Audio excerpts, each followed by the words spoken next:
Obviously ये personal choice होता है, हम किसको देंगे डिसीजन तो अभी तो हम नहीं कह सकते ऑनलाइन। लेकिन जैसा लगता है कि कुछ पॉलिसीज़ रिपब्लिकन्स की अच्छी हैं, कुछ डेमोक्रेट्स की अच्छी हैं। आई थिंक ये डिपेंड करता है लीडरशिप पे। मैं वैसे रिपब्लिकन का ही फेवर किया हूँ हमेशा, लेकिन प्रेसिडेंट ट्रम्प के साथ कुछ ऐसी चीज़ें हैं कि I think he is not fit for presidency to lead us और नेक्स्ट जनरेशन। काफ़ी चीज़ें गड़बड़ हुई हैं। Same thing with Joe Biden, जो कि अपने हेल्थ के कारण या उनकी थिंकिंग। तो आई थिंक दोनों में चॉइसेस हम लोग पास बहुत कम है। ये अनफॉर्चुनेट टाइम है अगर देखा जाए तो हमारे इंडियन कम्युनिटी का, इंडियन डायस्पोरा का, कि उनके सामने चॉइसेस बहुत अच्छे नहीं हैं। एक चीज़ और पूछना चाहता हूँ, आप हिंदी का प्रचार प्रसार यहाँ यस, तो अब हिंदी का मैं बता दूं जिसका मैं हूँ। हिंदी अंतर्राष्ट्रीय हिंदी समिति की स्थापना 1980 में हुई, जिसमें 53 देशों में हम हैं। हम हिंदी के प्रचार प्रसार जो अगली जनरेशन है उसके लिए बहुत काम कर रहे हैं। इसके कई चैप्टर्स हैं पूरे कंट्री में, और हम लोग Hindi online the class offer कर रहे हैं। हम कवि सम्मेलन कराते हैं इंडिया से कवियों को बुला करके। हमारी एक पत्रिका छपती है विश्वा, जिसमें हम हिंदी में आर्टिकल छापते हैं। हमारी मंथली पत्रिका एक है ऑनलाइन, जिसको हम ऑनलाइन सबको भेजते हैं, संवाद। और सबसे एक अच्छा कार्यक्रम जो हमने खुद किया था, मैं ही को एंकर था, जागृति एक सीरीज़ चलाई थी मैंने पिछले साल, जिसमें हम विश्व के सारे विद्वानों को बुला के हिंदी साहित्य पे चर्चा कराते थे। उसके इतिहास के बारे में, हिंदी का क्या महत्व है, कैसे हिंदी रोज़गार दे सकती है।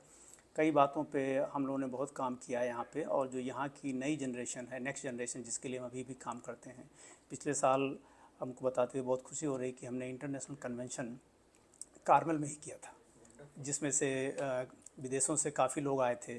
करीब 400 लोग अटेंड किए थे उस पूरे कन्वेंशन को। और हमारे सेक्रेटरी ऑफ स्टेट भी यहाँ आए थे, काउंसिल जनरल ऑफ इंडिया भी आए थे शिकागो से, और काफ़ी कवि लोग आए थे। तो ये हमारा प्रयास चल रहा है कि हम अपनी जनरेशन को, हमारा एक और बहुत बड़ा प्रयास चल रहा है कि हम कैसे स्कूलों में Hindi as a world language के रूप में ऑफ़र करवाएं। जैसे हमारे बच्चे स्पेनिश सीखते हैं, फ्रेंच सीखते हैं, उनको क्रेडिट मिलता है, लेकिन हिंदी नहीं ऑफ़र की जा रही है। तो जिसका हमने प्रयास अभी शुरू किया है। पर्सनली हम और हमारी टीम ने बहुत मीटिंग्स की हैं गवर्नमेंट ऑफिशियल्स के साथ, और उम्मीद है कि अगले 1-1.5 साल में हमें इस इंडियाना में हिंदी कार्मल हाई स्कूल में लागू हो जाएगी, फिशर्स हाई स्कूल में लागू हो सकती है। और हमारा ये प्रयास खाली इसी राज्य से नहीं है, बल्कि पूरे देश में है कि जहाँ जहाँ हमारे बच्चे हैं, अगर उनको क्रेडिट मिलेगा तो हिंदी सीखेंगे। और हिंदी एक्चुअल में जो यहाँ के लोग हैं वो भी थोड़ा जानना चाहते हैं, क्योंकि इंडिया से बिजनेस बढ़ रहा है। तो जब इंडिया से बिजनेस बढ़ रहा है तो उसका एक फ़ायदा ये है कि अगर आपको लैंग्वेज आती है तो बिजनेस में भी आसानी होगी। तो उसी चीज़ को प्रमोट करने के लिए हम लोग बहुत प्रयास कर रहे हैं। अभी हम एक विश्व हिंदी दिवस मनाने जा रहे हैं, जो कि 14 सितंबर को है। उसको विश्व हिंदी दिवस हम इसलिए कह रहे हैं क्योंकि हम लोग यहाँ भी मना रहे हैं, लेकिन ये हमारी 75वीं एनिवर्सरी है, 75th एनिवर्सरी, जिसको हम अमृतकाल कहते हैं। अमृतकाल शुरू हुआ है, तो उसको हम अमृतकाल हिंदी दिवस के रूप में बहुत भव्य रूप से मनाने जा रहे हैं इंडियाना में। और उसका आपको बताएं कि सारा रजिस्ट्रेशन अभी से ही फुल हो चुका है। फ्री इवेंट है, हम लोग ऑफ़र कर रहे हैं। तो हिंदी में हमारा प्रयास है कि चाहे वो नई जनरेशन के बच्चे हों या हमारे पास जो यहाँ के लोग हैं जो भी सीखना चाहते हैं, तो हम लोग हिंदी बोलना, लिखना, पढ़ाना सिखा रहे हैं उनको। और इस प्रयास में हमको जितने भी एजेंसियों का सहयोग मिलता है उनसे हम रिक्वेस्ट करते हैं, और मीडिया से भी रिक्वेस्ट करते हैं। जब आप लोग कोई ऐसी इवेंट होते हैं, अगर अखबार में छपता है तो लोग उसे देखते हैं, तो मेरी हम भेजेंगे आपको, तो बहुत अच्छा रहेगा। Just like President Kennedy used to say, don't ask what the country can do for you, ask what you can do for the country. I belong to that school of thought, that a president should be, that kind of president should be leading us, that kind of senator should be leading us, and the mayor should be leading us, which challenges us to step forward and do what gifts you bring to this table, or whether you are in a county level, city level, state level, national level, what gift do you bring, and how do you want to add those your gifts to make it a better place for everybody else and for yourself, and that your dream should be part of the dreams of the much larger segment of your community, your nation, your state, and think in that direction in terms of not what is in things that for me, but how you can contribute and step forward to make it a better place for your neighbor, your community, your faith, your culture, your state, nation, and your world. And this country has been amazing in terms of, William Blake used to say 175 years ago, 180 years ago, clasp hands and know the thoughts of men in other lands. Well, then people from other lands are right here with us. So we need to clasp hands and not discriminate based on color, or color of your turban, or nationality, or creed, but clasp their heart and their spirit so that they can feel the dignity which is fundamental to our being the most productive people on the face of the earth. You honor my dignity, and I'm 10 times more devoted to what can I contribute, how can I do. You take my dignity, you challenge my dignity, you challenge, oh, you have a skin color or you have a wrong turban, then I'm saying, okay, I get paid as an architect or as a planner or as a doctor. What is it to me? But once you say, oh, tell us how many more languages you speak. Tell me what this faith is all about. Tell me about where you came from. Then you are really adding so much more to the story of America, story of your community, story of the world, that makes you proud that I count, my thoughts count, my ideas count, my gifts count, and I want to contribute to the land that has given me new home and a new birth. That is how I see this country. Hopefully, I think this election will result in a new hope, new faith for everyone. All right. Well, this is our shared prayer. You just said it beautifully. Yeah, I mean, there are a lot of things, both the parties are talking about illegal immigrants and all, but we are legal immigrants. We are in this path for a long time. Getting a green card is taking up to 17 years nowadays. I think both the parties should look at it when how they are talking about the undocumented illegal immigrants. I think they should focus more on the skilled workers that are coming from legally. They should prioritize and provide the time bounded green card process. Right now H1s is a lottery system which is not helping for the companies or individuals. It's not able to plan your career with in US or in India.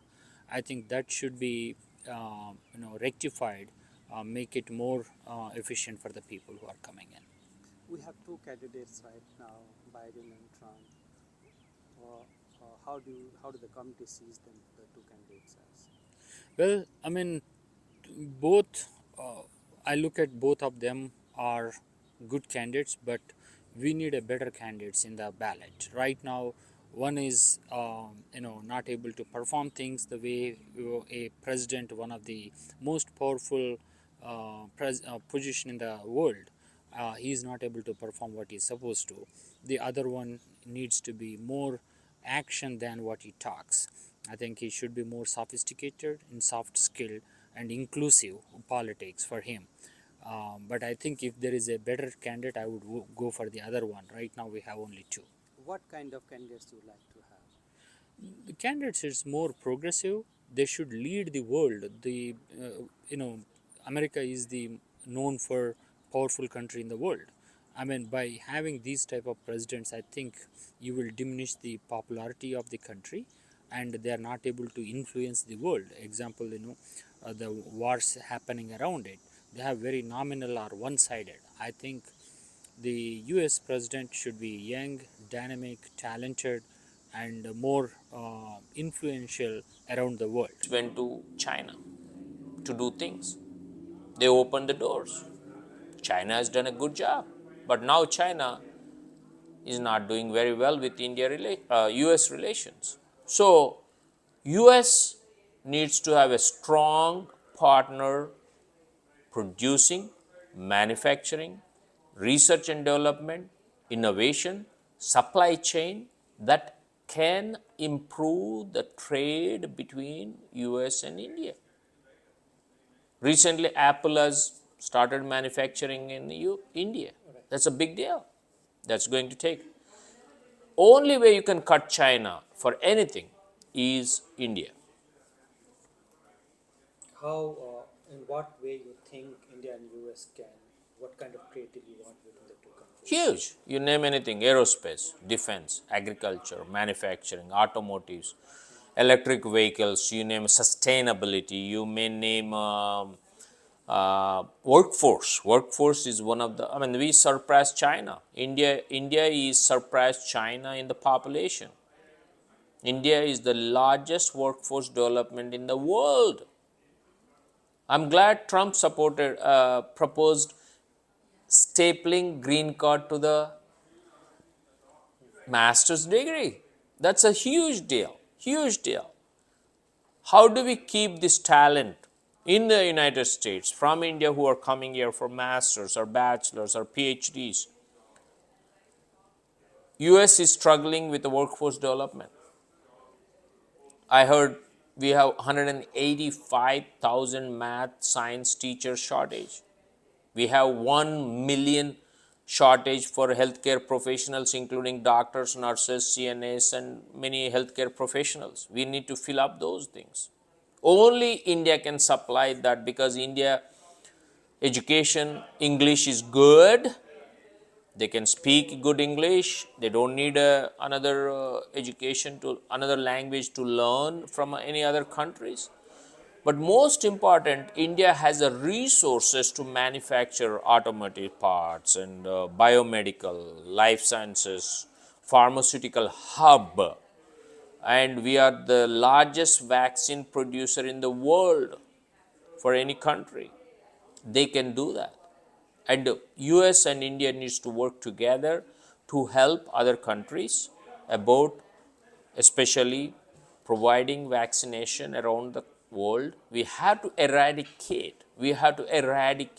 US has to eradicate a lot of things with the vaccination. And that can only be done between US and India. India can supply vaccination to 194 countries. What do you think, last question, about what do you think the elections are shaping up this year? No, very interesting. Last debate, everybody saw that. Unfortunately, we don't have a leadership in this country. No leadership in this country last 3 years has caused inflation, skyrocketing on so many things, and not able to build the relationships across the world.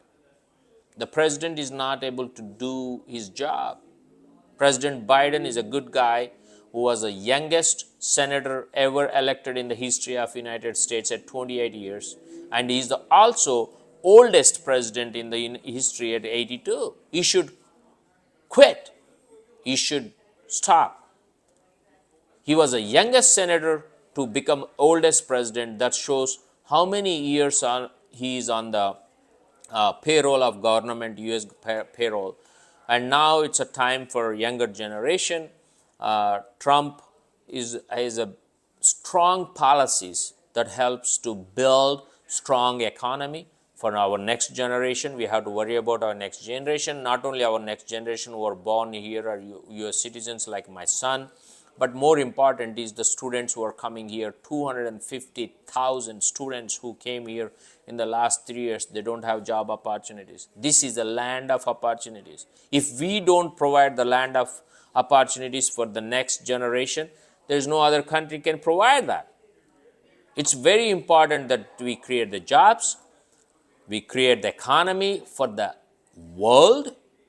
We also create the innovation and research and development for the world. It's very important. It's very important. The US plays a major role across the globe, and India going to be a strong partnership in that.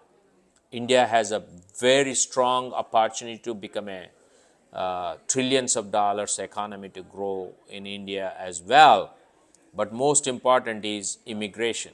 We have to stop the border. Nobody should be with no border. We should not have anybody coming into this country. Security, that's a national security threat. We have to protect this country, and only person who can do that is the next president of the United States is a Trump. Thank you so much. Thanks a lot. Appreciate it. And if we do not have a democracy, we will lose all three of this. And that should be the main reason behind our vote. And if we check in all three boxes, so far, Democrats are better than Trump.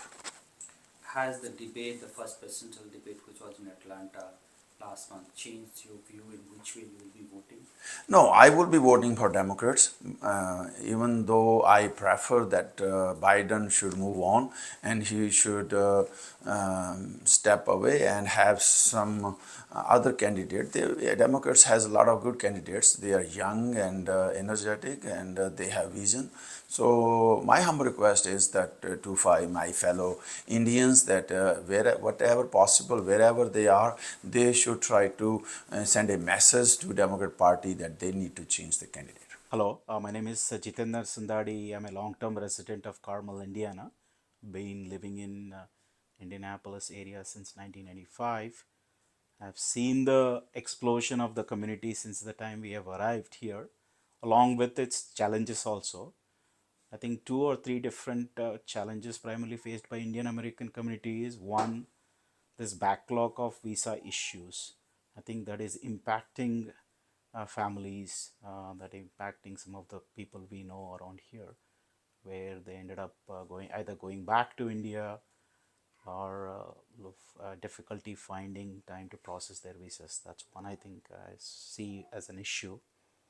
And second one is this this education, increase of the education. As a parent of whose both the kids are in college, this increase in tuition and increase in ability to afford an education in this country has just gone up. I think those two would add, in addition to having easy access to the health care. Those are the three, I would say, probably primarily on the most of the Indian American households, what I would see as a challenge facing in this country at this point of time in the coming elections. From a Democratic Party, from a Biden perspective, I think what he sees is he sees his party and his vision is being inclusive, welcoming porous borders. I think welcoming immigrants into the country. I think he sees that as a value proposition. And whereas in the Republican Party, I think they see that as a challenge, as it adds additional resources onto any existing already burdened systems. We do see that a little bit of here in Indianapolis, not so much like other parts of the country, but we do see that impact of illegal immigration in this country, in this city. One, I think 2 things I can say about that is one, affordability of Indianapolis, I think, has played a major role in it compared to both the coast, East Coast and West Coast. One, you can afford a decent housing in state of Indiana, primarily in Indianapolis, metro Indianapolis area. I think that has a lot to do with it. And work from home made it a lot easier for people to move to relatively inexpensive and afford a home. That's one. And 2, it's basically a family loving environment here compared to it's very family centric neighborhoods, family centric communities. And 3, probably excellent school systems. As an Indian American who value education as its topmost priority, I think that plays into why a lot of people are moving to Indianapolis. Affordability, education, and family-centric nature of it. What are the main businesses or professions the community is here? Yeah, so if broadly categorized into community is into healthcare space, you see a lot of physicians, a lot of RNs are also getting into that space. Then there's a lot of IT, naturally, as you can expect. State of Indiana is home to state government because being Indianapolis as the state capital, there's a large portion of people working for the state government. And then Indiana is also home to large healthcare like Eli Lilly and a few other companies. Plus insurance is also a big hub of it. So there are a lot of our folks are in that space. And there's a lot of small business owners. In addition to actually employees, there are a lot of small business owners who are either motel owners or who are gas station owners or convenience store owners, or even into owning some of these construction companies. So here you are seeing wide spectrum of our Indian American community contributing. Not, I mean, they were pigeonholed into STEM sector before, but now I think that has been diversified. I see a lot of them are in construction. I see a lot of them are in property management. I see a lot of them are in other careers other than STEM sectors. Yeah. Thank you so much. Anything else? That's it. That's all. Thank you. Thanks. Yeah. I think there are two important considerations. We can divide it into for a US national level discussion and then local level discussion. National level में the economy is the first one, and immigration is another important, and employment is, I think, for immigrants especially, is an important factor. Those things also percolate to the local level, but the local level issues are more about Indiana, the state of Indiana, laws and regulations. Indians, a large number of Indians are immigrants and on visa. They come through employment channel, and many of those people are taking a long time for them to get into a citizenship status or in a status where their family, the whole family can become more productive, like their wife or spouse can get the job and they can stay in a stable job or go into entrepreneurship. So those things are always important to people who are still in immigrant status, but those people who have become citizens, they want that those immigrants coming into the country are well taken care of as a part of our commitment to our community. Coming to the national level, the economy is an important part as for everyone. As we are the part of this country, we are responsible for our well-being of the economy. Overall economy seems to be doing reasonably well, but I think lately employment has been becoming an issue, especially in the IT sector, which has been losing a significant number of jobs lately.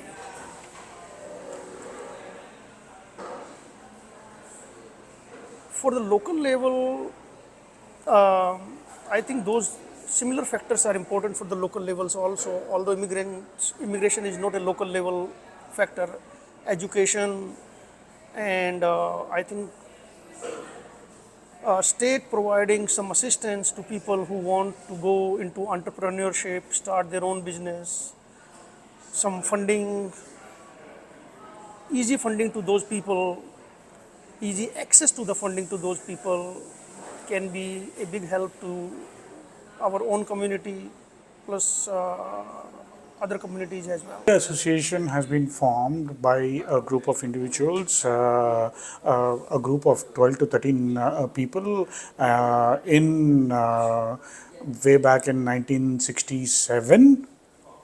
Yeah, 1967. So it is close to about 58 years now since it's been there. And India Association is the first organization which any immigrant, Indian immigrant, could relate to. Just imagine the size of the community, which has grown from the 12 to 13 people in 1967 to today. We can easily estimate 10 to 12,000 families in Indianapolis. We are not even talking about the other hubs of Indiana, like Fort Wayne or Elkhart or the other country, other cities, which also has very sizable community, and they have their own India associations there. So we keep in touch with them. And of course, the other major center is the Columbus, Indiana. There's an India Association in Columbus, Indiana also. Columbus, Indiana, the flavor of Columbus, Indiana is mostly from Maharashtra, Pune, and Bombay, because Cummins has their headquarters there, and I relate it this way that Telco or Tata Motors has their headquarters in Pune, and so a lot of manufacturing happening there in Columbus, Indiana. So there's a vibrant Indian community there too. The major issues in Indiana in this elections is more about it's not, I don't think it is about what a Republican is doing or what a Democrat is doing, but it is more about how we can get our voice heard. This is a platform where there should be some representation. If you please calculate, please see what is the percentage of the taxes we are paying, how much we are contributing to the economy, how many CEOs are there, what is the contribution in the technology center, and why are we not represented in the same percentage in the Senate. I mean, it can be from either of the parties, but there should be somebody. There should be someone who can represent us in the Senate. That's what we feel. India Association here in Indianapolis is the father figure for all the local organizations, which are the state organizations. And the major activities, what we do is the flagship events is on Holi, we do India Day. India Day is done at the most prestigious location of Indianapolis, which is called the War Memorial, which is in the center of Indianapolis. We block that whole place and we have our India Day, which is attended by more than 1,200 people. Hi, my name is Rupal Thanawala. I'm President and CEO of Trident Systems. It is a global business strategy and digital transformation consulting firm based out of Fishers, Indiana. And we have office, of course, in India, also in many parts of the world. But here I am, of course, sitting in front of you as the president of Asian American Alliance. It's a non-for-profit organization founded in Indiana. We are an umbrella organization that represents over 200 small, large Asian American organizations. Our mission is to empower Asian Americans to lead and serve in business and community. So in a nutshell, if an Asian American, and that represents 48 nationalities and multiple islands, we want to welcome them to Indiana, be part of their growth. And we really say this way that we are, as Asian Americans, are very much proud of our heritage, but we want to embrace American citizenship and the culture. So it is really the best of both the worlds, if you would think, because we all Asians really come with very rich heritage and culture and values. But how do we make a perfect blend of our culture with the communities that where we serve now? So that's the, in a nutshell, what we try to do. So this election cycle, it's said to be the most consequential elections in recent years or recent time. How do you see between the two candidates? What are the main issues for Indian Americans in this election cycle? So I think for Indian Americans, some of the things that we care the most about is the future of our children. many of us are here as who have come here as students, probably 50, 60 years back, or as an entrepreneur. We have a very large constituents of basically students who come here even today or on a H-1B. So what does it mean for us?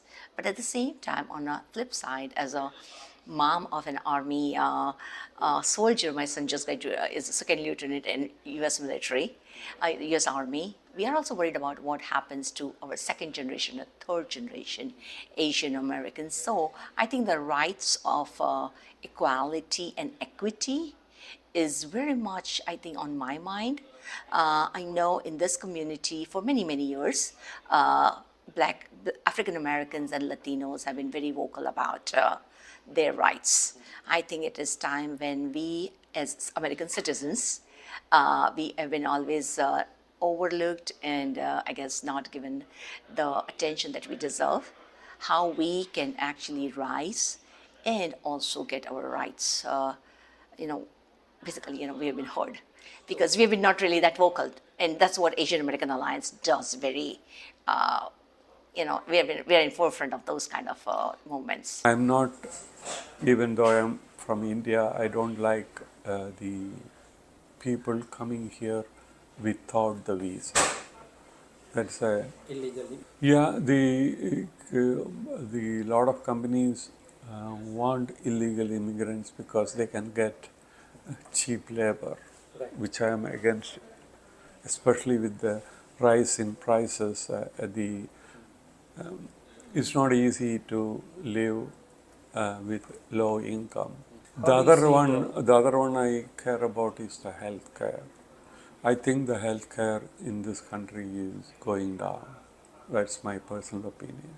The community has grown big in last 10, 15 years. Oh, definitely. You have more grocery stores and temples.